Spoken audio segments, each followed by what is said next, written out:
Hey guys, Austin here, and welcome back to another Pixelmon video here on the channel. Recently, Pixelmon released a brand new update bringing the mod to version of Minecraft 1.20.2, and it added a few new features to the game. But that's not what we're here to talk about today. Today, I just wanted to sit back, relax, and talk to you guys about where I think the future of this mod is going, what's going to be happening in the near future, the fact that I have no inside info whatsoever, and I'm just going to be grasping at straws here. And we're going to talk about what Pixelmon has done in the most recent updates they've had come out so far, and like I said, where it might go.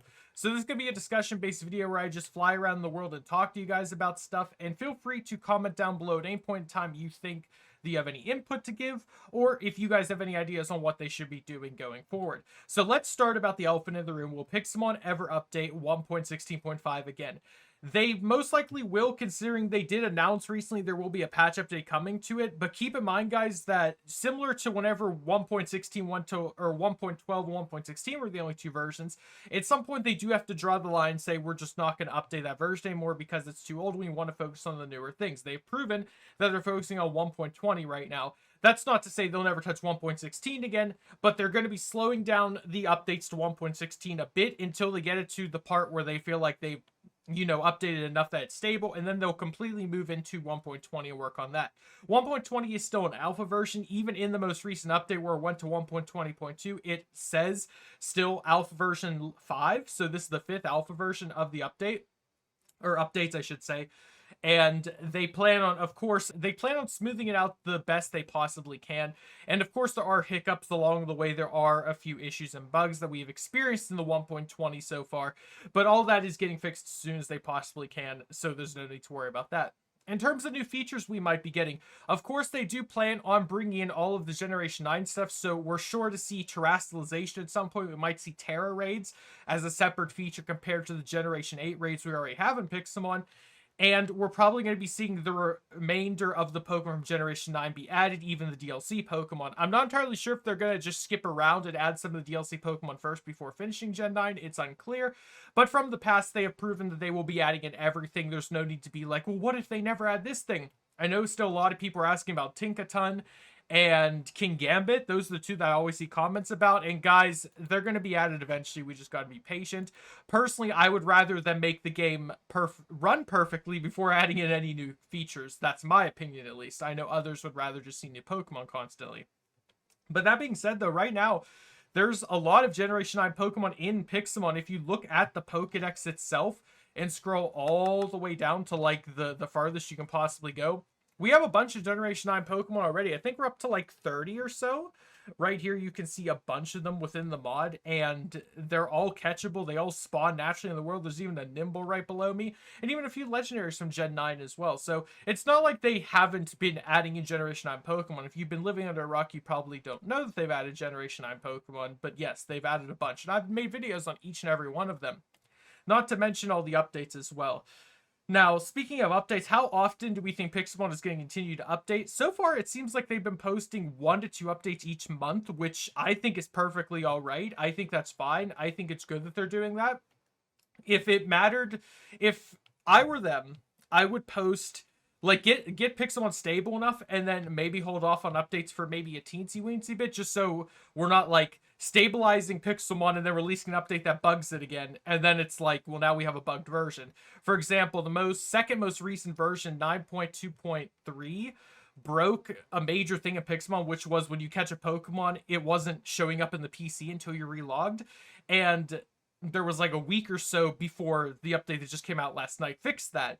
But within that week, people were downloading that update, and then we're like, I can't even play the mod anymore, you know what I mean? So yeah, that is always a problem, and something that's not really, you're not able to really catch all that in development, especially if you're trying to just like get out the alpha versions as quickly as possible and make things stable. Sometimes there are going to be things that end up bugging out the world or causing slight issues like that, similar to how in the fairy gym there are still no trainers spawning in the fairy gym, even in the update I'm playing right now, which is the most recent one. But I'm not treating that as a priority if I'm going and trying to fix other bugs, you know what I mean? And it all comes down to that because there's not a huge development team Pixelmon to my knowledge. It's not like they have thousands of workers working on this. It's not like a regular gaming company. So whenever you're determining, okay, there's bugs, what do we fix first? there's a whole list of priorities you have to figure out and what you're going to post, and when you even want to post updates to fix those bugs, you know what I mean? So for example, they could do nothing but bug fixes and not add any new features, or they could add all new features, have a bunch more bugs to fix, and then it's just a repeating cycle that, or they balance it out where it's like slightly a few new features and bug fixes along with it, which is what they normally and typically have been doing recently.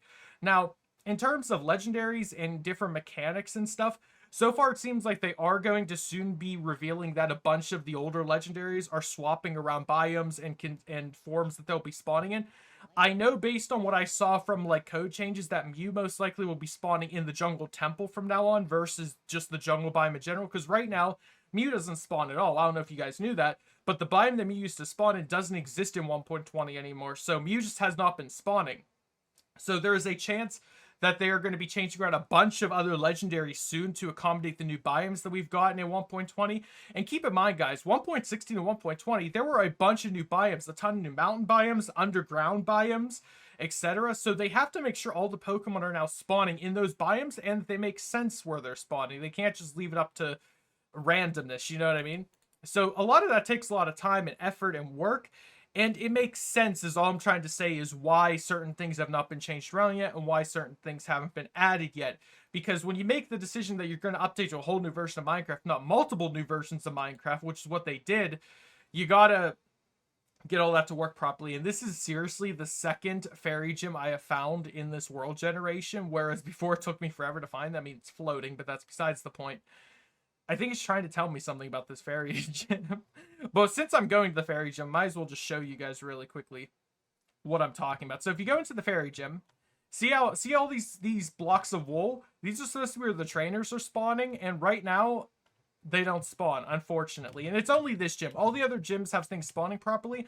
And another thing I have noticed is Mousehold. Is that what this one is called? Tandemouse. Tandemouse is spawning in the world right now. And nowhere did it say in the updates patch notes that that was spawning. So I don't know if I'm going to make a video about that or not. I noticed it's spawning, but it's spawning in its 2D texture, which means it's not fully ready yet to spawn. It just might have been accidentally turned on. I don't know. But it's in the world. If some of you have been playing the newest version, you may have noticed that. But other than that, though, I can't think of anything else I wanted to talk about. I just wanted to make this quick discussion video to let you guys know my thoughts and opinions currently about Pixelmon. And so far, still pretty good. I have no issues with Pixelmon. I love that they're still updating it. I love all the changes they've been implementing. And I really can't wait to see what they do in the future. Still waiting for the Area 0 thing to happen if they ever do that. Right now, all the Paradox Pokemon have been, like, banished to the end dimension for some reason. And they're spawning on the end isles. But that's besides the point. Let me know in the comments down below what you guys think changes could occur in Pixelmon. What are your thoughts and opinions on changes that have happened already? And things that you think might happen in the near future. And I hope to see you all in the next video. And do not forget to check out my review on the newest update. It should be linked top right hand corner. If not, you can just see it on my most recent videos page. And I'll see you in the next one. Have a great day, everyone. Stay safe. Goodbye.